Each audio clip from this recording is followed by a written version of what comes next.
In this Wix tutorial, let's take a look at how you can organize your sites into folders. So if you get to your My Sites page, which if you log into Wix, you'll basically be taken to here. And you can see that you have all your different sites here in this drop down, and then you can see them all out here as well with little thumbnail previews. You can change the view from grid view to list view if you want to, depends on how many sites you have. But we can create a new folder right here. And when we create a folder, we could call this, I'm just going to call it drafts, right?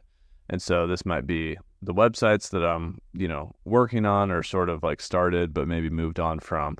And so we'll create a folder called drafts.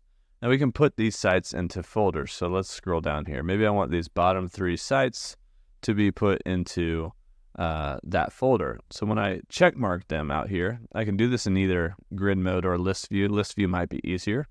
When I check mark them, I actually get some action items here in the upper right, and I can move to folder.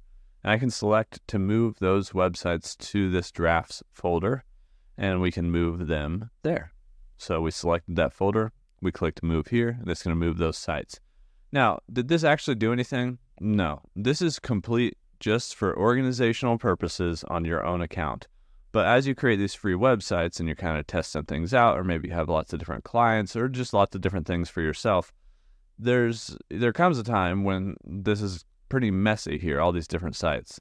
So being able to organize them into specific folders is a nice way to just kind of keep your websites organized.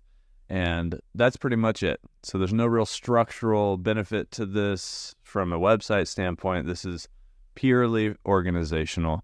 This is how you can organize your websites here on Wix.